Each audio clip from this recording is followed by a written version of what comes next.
أعوذ بالله من الشيطان الرجيم.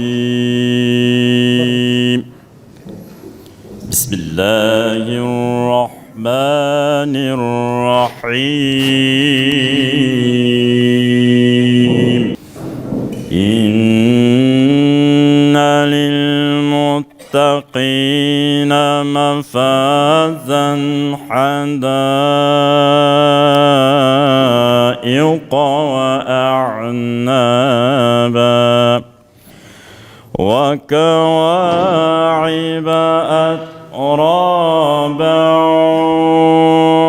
وكأسا دهاقا لا يسمعون فيها لغوا ولا كذابا جزاء من ربك عطاء حسابا رب السماوات والأرض وما بينهما الرحمن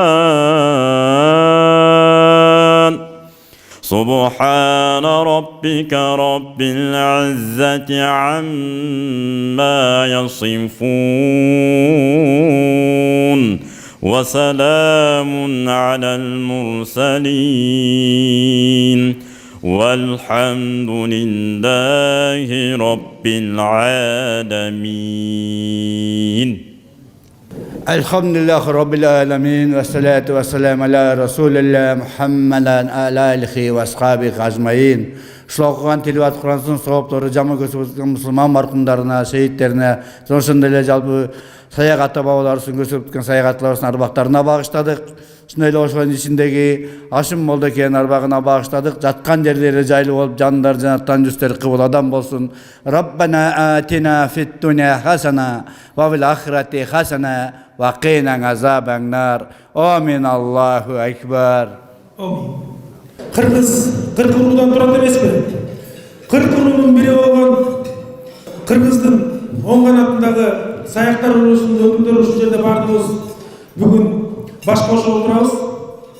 Мұндан 3 жыл бұрын менде дағы көптеген ойлар толғауға салып, көптеген ойларды ойланып, саяқ деген қайдан шықты еле, біздің ата-бабаларымыз қайдан келген жұрт еле, қайдан келген ел еле деген ойлар мені ойландырып, көптеген кішілерге сұрау салып жүрмін.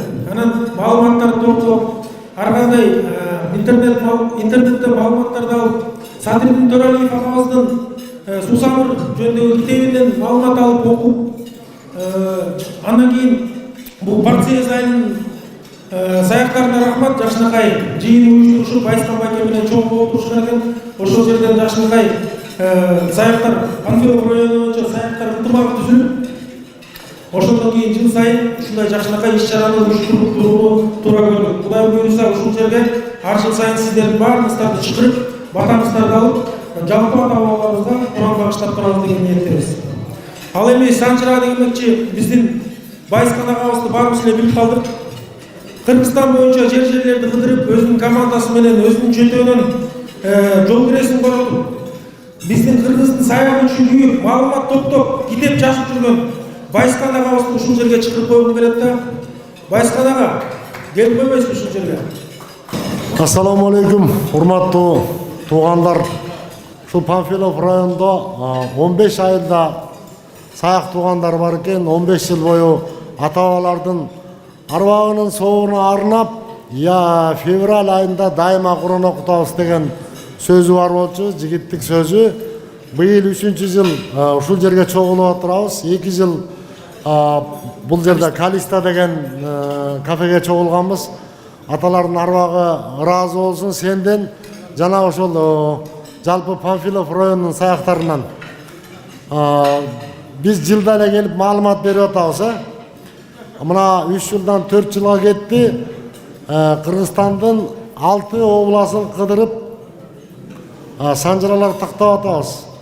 Санжыра деген бул өтө терең нерсе экен. Байыркыдан бери. Бер жагы эле 1200-1000 жылдан бери баштасак өтө кыйын болуп атат. Баш жагы да такталууга, аягы да такталууга муктаж. Урматтуу туугандар, дагы бир ирет айтып коеюн. Кээ бирөө 2-3 аталыгын, 4 аталыгын билип эле санжыраңарды жаздырбай койбогула уят. Бардык жерден ушул сөздү айтабыз. Керек ал санжыраңар китепке кирбей калсаңар, анан таарынбагыла. Анан Маратка дагы баягы дооматыңарды койбогула. Биз ошол бүгүн Марат өзү сүйлөшүп товар агентствосунун мамлекеттин астындагы товар агентствосунун жетекчисинин орун басары Тынчтык Калыкович Кармышаков агабызда келип отурат. Бул кыркыруу кыргыздын санжырасын жана казак кыргыздын санжырасын айткан киши. Товар агентствосунун астында санжыра деген теле берүүнү уюштуруп, ошол теле берүүнү автору жана алып баруучусу дагы биз менен катарда турат. Ошол өткөндө Марат чакырып февраль айынын аягында ушундай иш-чара уюштуруп атабыз. Жалпы ата бабалардын арбагын соона Кур'ан окутабыз деген мына бүгүн келип атабыз. 2 жылдан бери ошо биздин арабыздан Ашым молдо узап кетти. Иманы жолдош арбагы ыраазы болсун. Өзү дагы сезгендей ошол боз теринин досойунан болот. Жалдуу кабанын санжырасын жазып бизге тыштап кетти эле да сезгендей эле болуп турду байкуш киши. Анан урматтуу туугандар, кичине баягы өзөк жалгап алсаңыздар, Бишкектен жана Кыргызстандын ар кайсы бурчунан келген. Негизи азыр ашууларда кар тайгак болуп аткан үчүн баягы ар кайсы республикадагы ар кайсы жердеги саяктардын өкүлдөрүн эле чакырдык. Урматтуу туугандар, Садырдын байке Аксакал, Тынчтык байке, Камчыбек ажы, координаторлор, бери чыксаңыздар. Бишкектен менен келген туугандар. Тынчтык Кармышаков, Товар агентствосунун зам директору, санжыра программасынын негиздөөчүсү жана алып баруучусу. Саламатсыздарбы, урматтуу туугандар. Бул негизи мен биринчи айтайын, урматтуу туугандар. Ар бир адам өзүнүн түбүн билем десе, ата тегинин ким экенин билем десе, ал өзүнүн санжырасын жакшы билиш керек. Мен эми үчүн саяктарга көбүнчө көңүл бурдум. Мына айтып кетейин. Мен 14-жылы Бакуга Кыргыз кабар агенттигинин атынан барганда, ошо профессорлор айтты эле, саяк деген биздин эл деп. Айтма кандайча сенин элиң. Эми үч профессор отурду.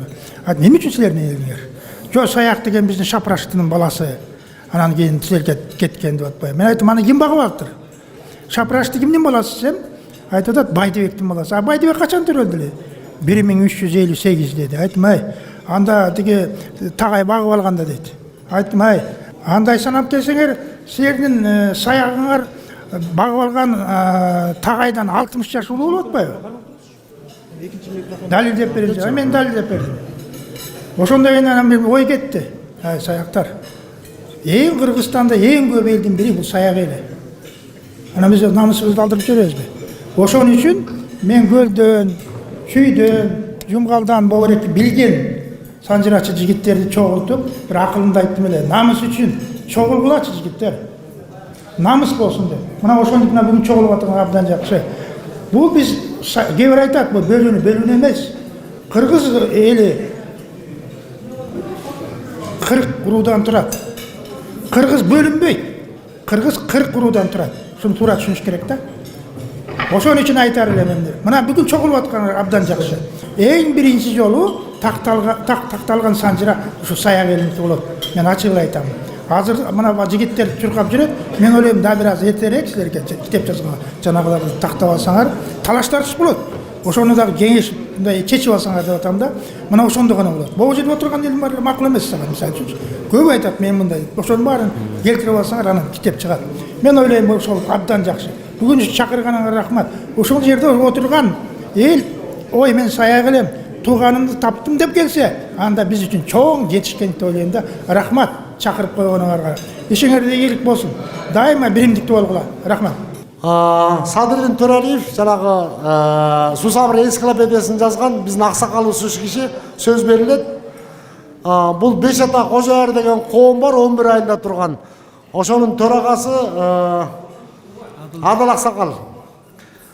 Тарых илимдеринин кандидаты, профессор, Чыңгыз Айтаров академиясынын академиги, түрк дүйнөсүндөгү бул кишинин көп наамы бар да, анын баарын сарагача бир топта.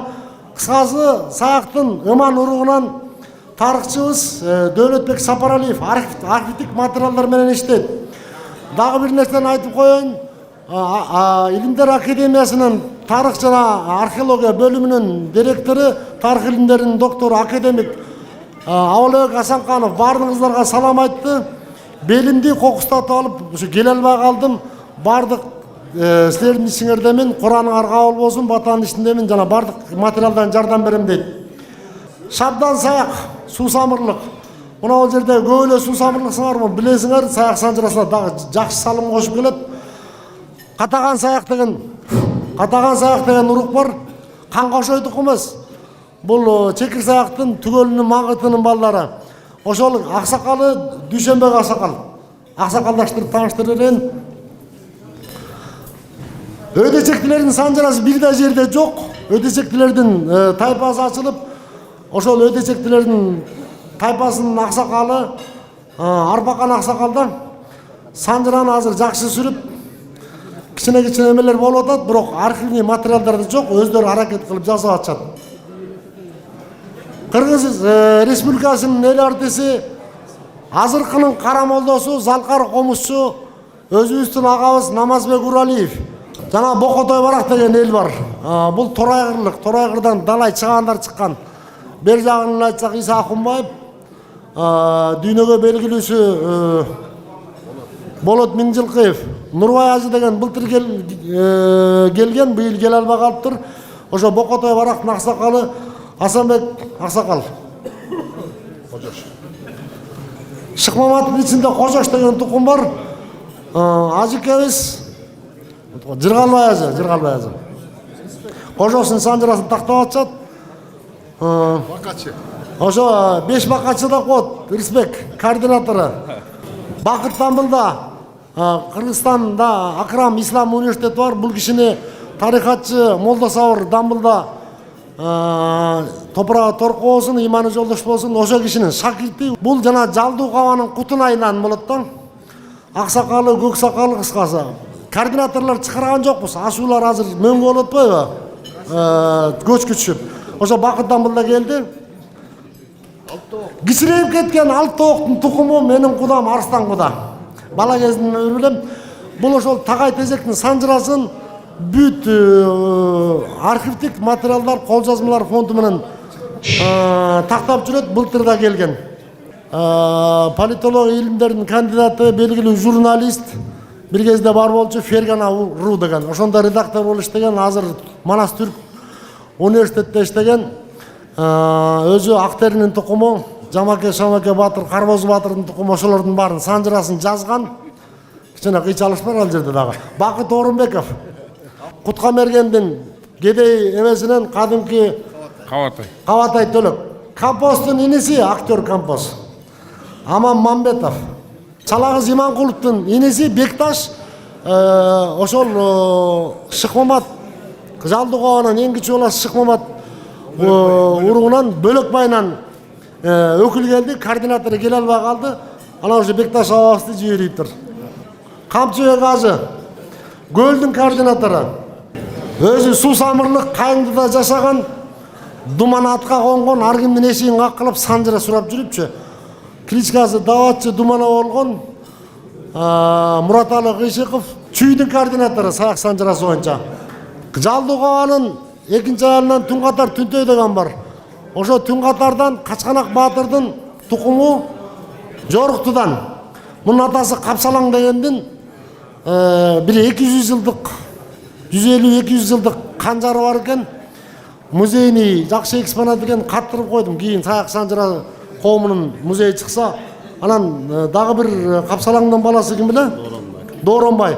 Анын дагы эски китептери, чалмасы, кыскасы. Эмеге байда. Аты Сүйүнбек, Санжырага кызыгып, Фейсбуктан көрүп өзү чыкты. Бостери тукумунан Жалдугаванын жана Алыбек деген баатыр бар эмеспи? Ошонун тукуму. Анан Батырхан деген алыс чоң канал бар, 12 километрге кеткен. Ошо Батырхан болуштун тукуму Руслан деген жигит. Белгилүү журналист, теле алып баруучу, Өдөчекти саяктардын координатору билесиздер, Нурдин Мотуев. Курмангожонун Курак деген уругу бар, Чолпонбек деген өзүнүн машинеси менен 3 жылдан бери кыдырып жүрөбүз. Курактардын координатору. Кайман аты Куюм Мамыт, өз аты Мирлан. Саяктын дагы бир бутагы Кайдулаттын башын бириктирди координатору. Сайыз убагындагы аты Сайызбек, азыркы аты Сулайман. Аккабактан болот, Аккабактын координатору келбей калып, ошол өкүлдү жиберишкен да. Жумалдык бул дагы. Саламатсыңар, урматтуу агайын туугандар. Жашыңар бар экен, карылар бар экенбиз. Баарыңарга ден соолук каалап, элде журтта тынччылык болсун, агайын тууганыңарда, жалпы урууларда жакшылык болсун. Бу Санжыраны бул өзү менин түшүнүгүмдө тарых ооз эки айтылганда. Эми көп убакыттар өтүп кетип, ушул орсок айтылган тарыхты тактоого туура келип аткан иш да. Эми ошого бел байлап киришкен балдарга биринчи очередь рахмат дешибиз керек. Уш тактап жүргөн, жөө жалаңдап кыдырып, айылды, ар кайсы районду, областты бул мындай болгону менен өзү чоң иш. Ар ким буга батынып бара бербейт, эринет, эметпейт. Ошон үчүн ушу балдарга рахмат айтышыбыз керек. Балдар, силер дагы муну жөнөкөй иш карап көрбөгүлө. Силер Кыргызга кызмат кылып атасыңар. Себеби мен билген боюнча Кыргызстанда 38% саяк рус. Демек Кыргыздын 38%-ин Санжырасын тарыхын тактап коюш бул Кыргызга кылган чоң эмгегиңер да. Мен ойлойм, кийинки муундарда мамлекет тарабынан муну баары эсте калып, кийинки муундарыбыз өз жет атасын билип, урук нугун билип, анан мамлекет ошондон өнүгөбүз да биз. Ошон үчүн эми силерге балдар рахмат. Эми бу жерде көп майда иштер бар. Силер балким уялып айта албай жүргөн иштер бар.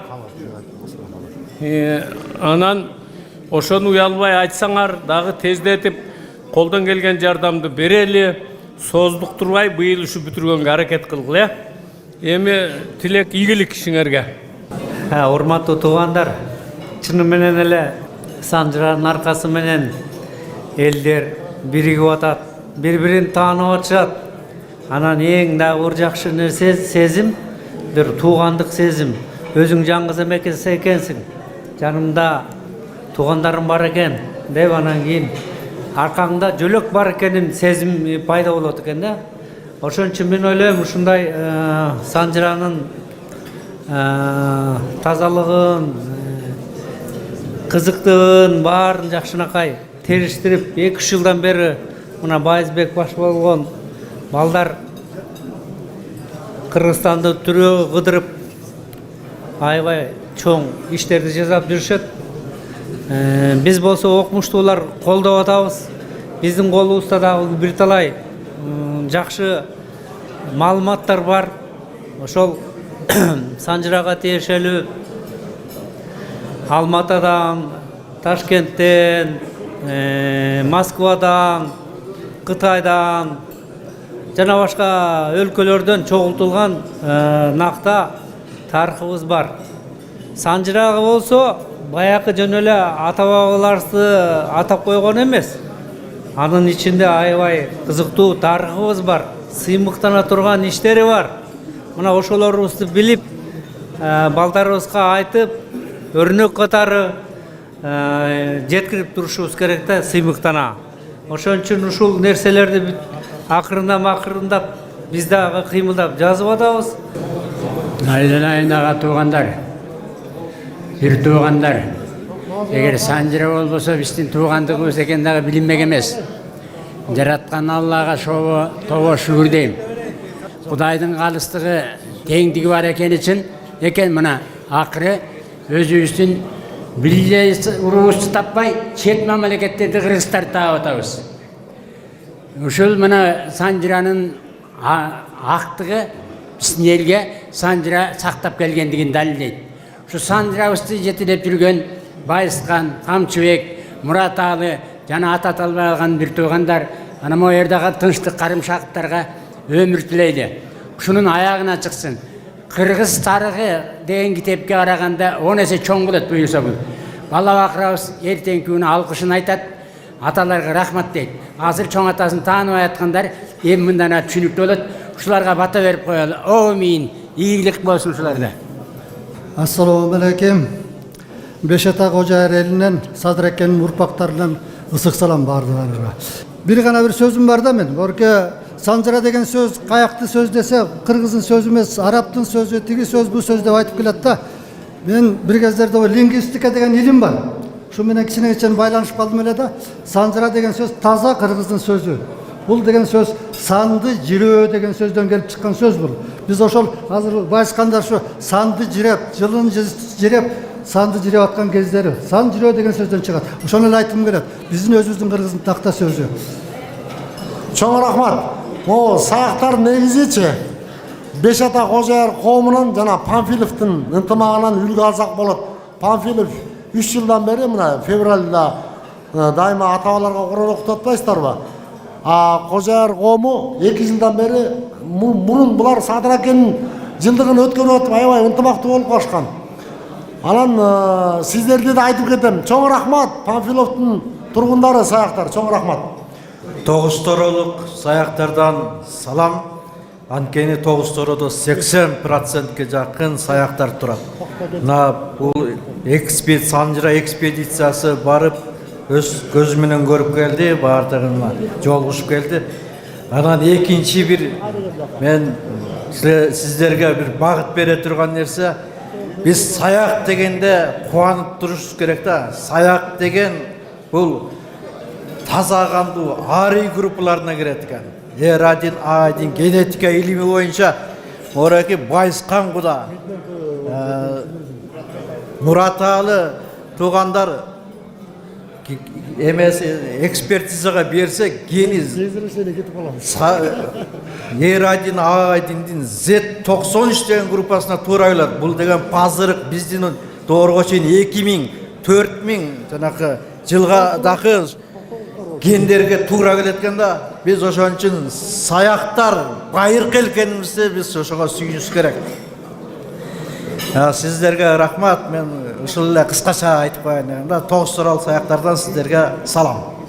Белгилүү журналист, илимпоз, бул киши саяктан чыккан биринчилер чыган Дусу Абдрахмановдун өмүр баянында иликтеп жүрөт да. Политолог, журналист, теледен бир топ көрсөтүүлөрдү алып барып жүрөт. Бакыт Орунбеков агабызга сөз берсек. Урматтуу саяк туугандар, сиздерге салам айтам. Мен Жалды Кабан тукуму Түнтөйдөн Актериден тарайм.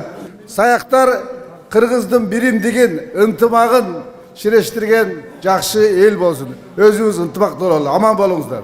Урматтуу туугандар, урматтуу агалар, аталар, бизге чейин сүйлөнө турган сөздөр, каалоо тилектердин баары айтылды. Бирок жеңи жок атабыз, мыкты жакшы сөзү бар экен. Тарыхыңды таңганың, Нурмолда атабыз, жеңи жок атабыз тарбиялаган, Нурмолда атабыздын Алаукадан чыккан. Тарыхыңды таңганың, тамырсыз болуп калганың деп. Анан тамырыбызды, тарыхыбызды тактап алалы деп баарыбыз биригип атканыбыз бул өтө чоң таасир, өтө чоң бир сабак бул. Ошондуктан тарбияң тайып болсо тартканың кайгы болот деп, кайгы болуп калбасын деп баарыбыздын башыбызды бириктирип аткан ушул бүгүнкү кеченин ээсине да Алла ыраазы болсун. Марат беле? Марат бир тууганыбызга да чоң рахмат сизге. Панфилов району боюнча баарыбызды бириктирип атыптыр.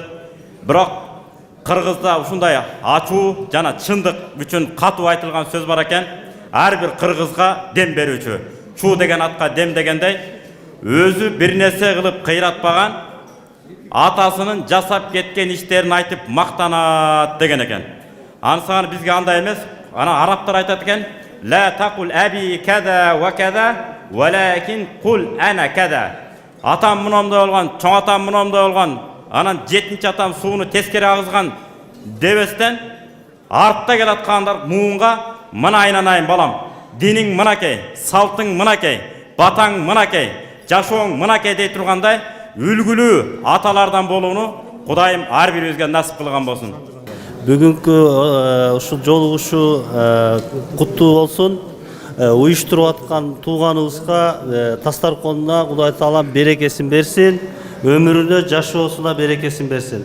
Ушунча жүз көрүшүп, баарыңыздар менен таанышып турганга аябай кубанып турам.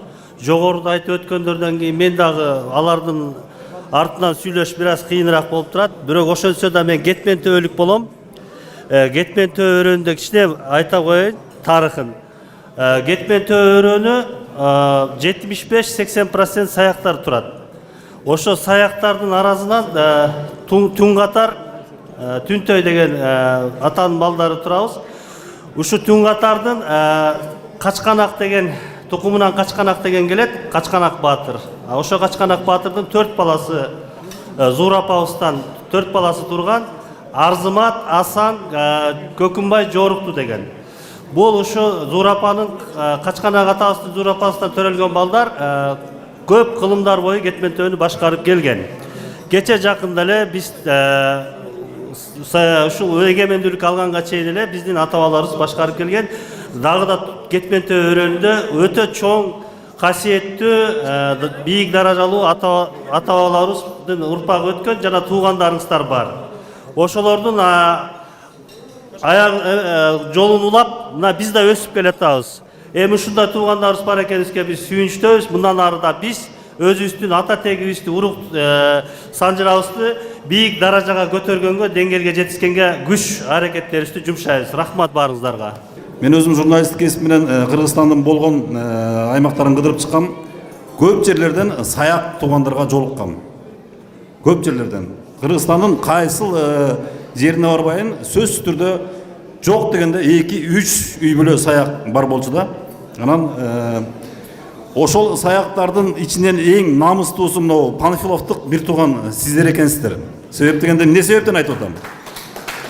Мына 3-жыл ушундай масштабта саяктардын башын кошуп, чоң бир өзүнчө жыйынга айлантып, саяктардын бар экенин далилдеп, намыс үчүн ушундай жыйындарды өткөзүп берип атасыздар. Сиздерге чоң рахмат, таазим.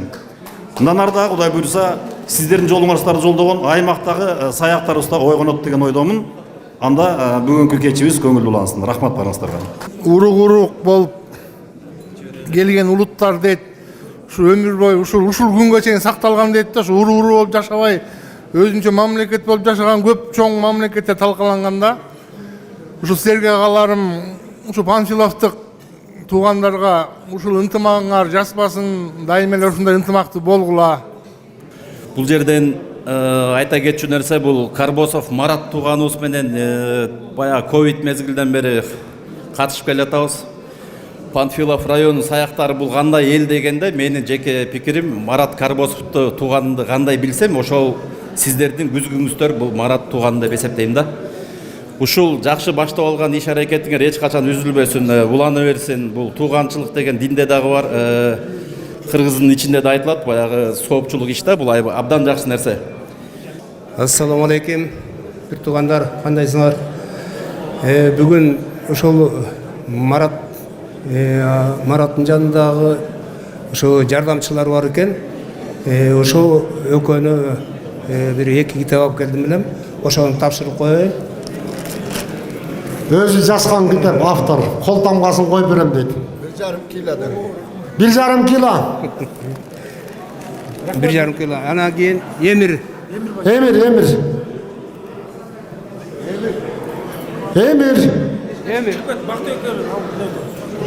Бактек. Жанагы менин жаныма келген чапкынчы саяк Мухаммед Аксакал каякта жүрөт ал? Биз көлдүн башынан негизи Алтайдан баштап тетиги Мургап жерге тал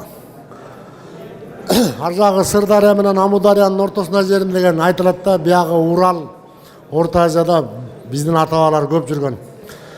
Ошол чекир саяктын ичинен Кулчугач атабыздын экинчи зайыбынан Сүтемген жана Итемген деген баатырлар чыккан, билесиз да. Итемгенден чапкынчы, чапкынчыдан Сүтемгенден чапкынчы башыма адашып калды. Анан ошол чапкынчыдан бир вариантта 10 аталык, бир вариантта 14 аталык, бир вариантта 21 аталыкка жерин бар. Булар Каракалпактын, Өзбектин курамында да кеткен. Ташкенттин жанында бир 250-300 бар да. Анан биз былтыр ошо Лейлек, Кадамжай, Баткен 3 районда таң бар экен. Анан Лейлектин чегараны кармап турган ушулар ушул кизге сөз берип койсок, кабыл тилек айтып коюңуз. Ассаламу алейкум, туугандар, саяк туугандар. Рахмат сиздерге. Ушунчалык элдин өткөндөрдүн бата кылып, дуа кылып, ушунчалык соопкерчиликке калып отурганыңыздар. Мен Баткен областынын Лейлек району Маргун, Даркун, Дарказ айылынан келгенмин. Ошол элимден, туугандарымдан сиздерге урмат сый, чоң салам айтты туугандар. Кайсы убакта болбойбу, эсенчиликте болуп, аманчылыкта болуп, ынтымакта болуп, ынтымак бар жерде ырыс бар дегенде ынтымакты ушинтип жүрө белет. Рахмат Аксакалдар. Кымбаттуу саяк туугандар, көңүл буруп коюңуздар. Белгилүү комузчу Намазбек чоготабыз. Мурда мен ойлочумун, саяктар бу Ысык көлдө, Жумгалда, Токтогулда эле бар деп окуган боюнча ошондой эле ошол жерлерде эле жашайт экен деп. А көрсөк, Кыргызстан бүт аймактарында эти Лейлектеги тетиги Тажикстан чегарасында дагы саяктар ошол жерде чапкынчы уругу ошол жакта турушат экен. Эми ошол жанагы процент пайызы боюнча 54% деген чын болуш керек. Себеби саяк өзү түпкүлүктүү уруу, байыркы сактардын урпактары деп ойлойм. Тарыхчылар да ошону айтышат. Саяктар бул сактардын урпактары деп. Эми көппүз деп айтпайлык. Кудайдын кулагы сүйүнсүн. Ушинтип эле өсүп өнүп өркүндөй берели.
Рахмат. Кудайдын кулагы сүйүнсүн. Өз алдынча статистика кылдык. Биздин Панфилов районунда 600-кө жакын түтүн бар экен. Демек бул деген бир 2,5-3 миң, орто эсеп менен алганда 2,5-3 миң Панфилов районунда баарлайт, жашайт деген сөз. Андан кийин бул ынтымагыбыз түзүлдү, оргкомитет, уюштуруу тобу түзүлдү. Мына ушундай жакшынакай иш-чараларды алып барууда ушул оргкомитеттеги жигиттердин салымы зор. Ар бир айылдан 2-ден 3-төн жигит бар бизде. Ошол жигиттер менен байланышты түзүп, ушундай иш-чараларды жакшынакай уюштуруп атабыз. Кудай буйрса, ар жыл сайын ушундай иш-чараны уюштурабыз. Анан айтканда келип, Куран багыштап келип кетип туруңуздар, туугандар. Анан негизги бүгүнкүдөй иш-чаранын негизги максаты бул эң биринчи Куран ата-бабаларыбызга Куран багыштоо, Курандан кийин санжыраны тактап, анан айылдар арасы ынтымакты бекемдөө. Мына бүгүн керек болсо Наркыз Суусамырдан бери келип атат, мына Баткенден бери келип атат.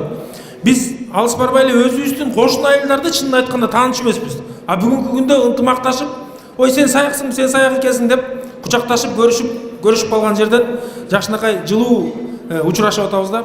Ошондуктан тууганчылыгыбыз куттуу болсун, ушинтип эле жакшылык дасторконун үстүндө жүз көрүшүп жүрөлү.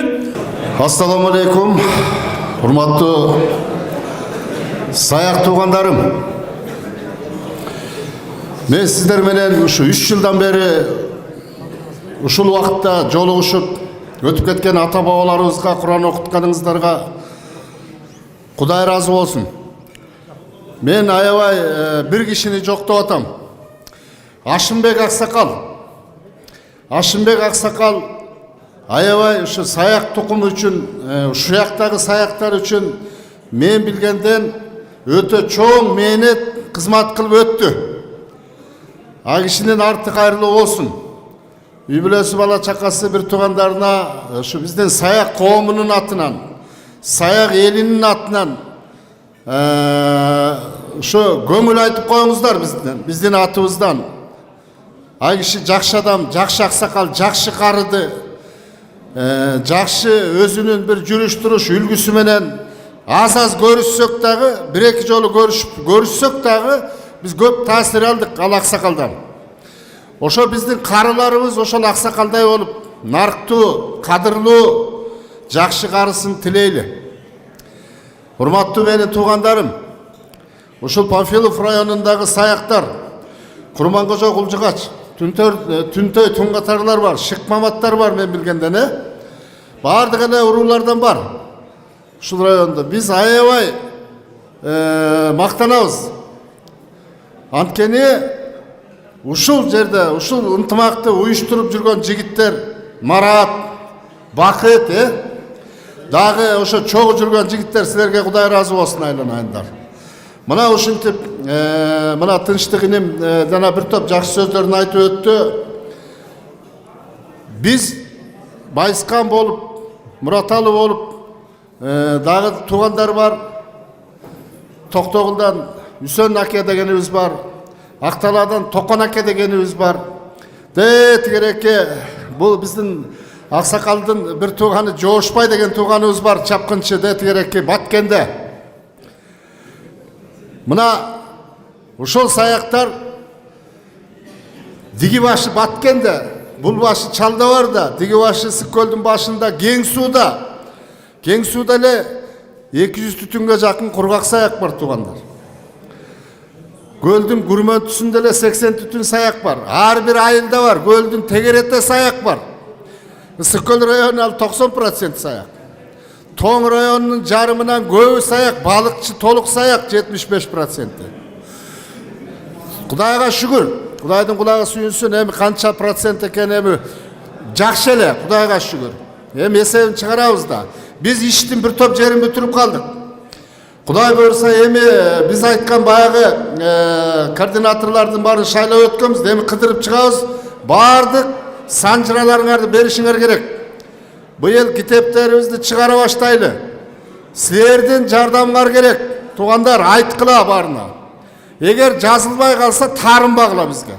Түшпөй калса. Ошон үчүн санжыраңарды бергиле. Ар бир айыл, ар бир тукум, уруу, урук. Мисалы Bizde Jetigen деген uruu var. 40 uruğun içinde bizde Jetigen özünçü uruğumuz dep жүрүшөt. Бирок biz aytıp келебиz, жок силер саяксыңар деп. Молда Шакирдин bir туғаны Молда Ибраимдин тукуму болосуңар деп.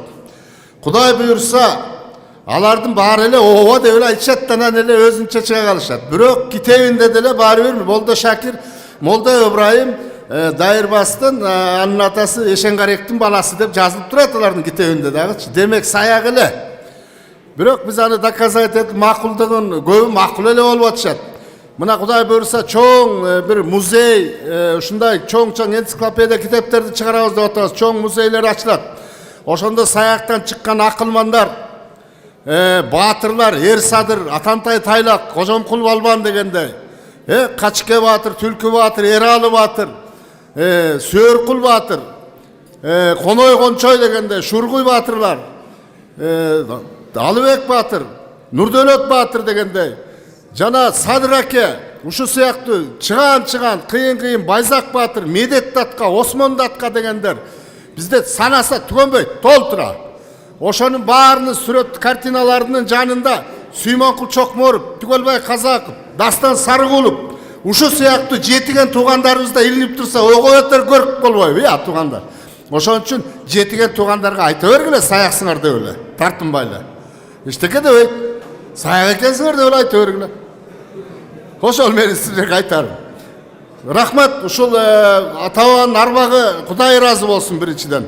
Ошо өткөндөр ыраазы болуп, ошолордун үй бүлөлөрүнө ыраазычылык болсун. Барыңарга Кудай ынтымак ырысы, иман берсин, берекелүү жашоо берсин, жалпы адамзатка тынччылык берсин туугандар. Чоңыраак баарыңарга ден соолук каалайм, жалпы эле саяк эле ынтымак каалайм. Менде да бир айта турган сөздөр көп, мен кайта башынан айтылаган нерсени кажети жок деп ойлоном. Битемгендин тукумубуз, атабыз Кулжугач. Анан жана кээ бир жерлерде кээ бир туура шумалат, Кожомкул десе эле кадимки ал жалын шуурустан чыккан Кара Болоттун балдары Кожомкул деп коет аны. А биздин өзүбүздүн атабыз Айтардынбай Жутаке Майреке дейт, Жутакеден келет Карагубат Назар деп коет. Ошондо биз атабыз Кожомкулдан Темиржан Кырбаш деп кетебиз. Анын баарынын дастагандан кийин баары айтылат, анын баары. Берде иним жакшы айтып кетти. Мына Байыскан иним турат, бул иштин баарын жакшы сүрүштүрүлгөн. Эми баарыңарга аманчылык, ден соолук каалайм. Ушул эмебиз эч убакта азайбасын, бөксөрбөсүн. Такай ошонун үстүндө бололу, билгениңер бири-бириңерге кабарлашпол, айтышпол. Бирок Санжираны такай тактап коюшубуз керек, тууралап. Бир жери чала болсо киши немет. Анан бара чала болду, дин бусат деп кээ бир жер бусулуп кеткен эле болот. Ошону мунун немеси баат деген ошо такташ үчүн деген сөз да. Чын Байыскан, рахмат баарыңарга, аман эсен боло, ден соолукта бололу.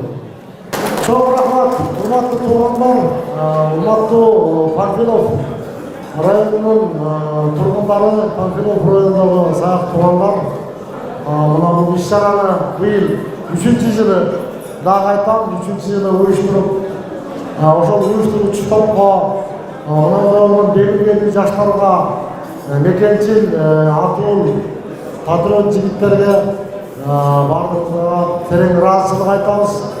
Камчы ыраазы ошо мен айтайын деген сөздүн көп бөлүгүн айтып кетти.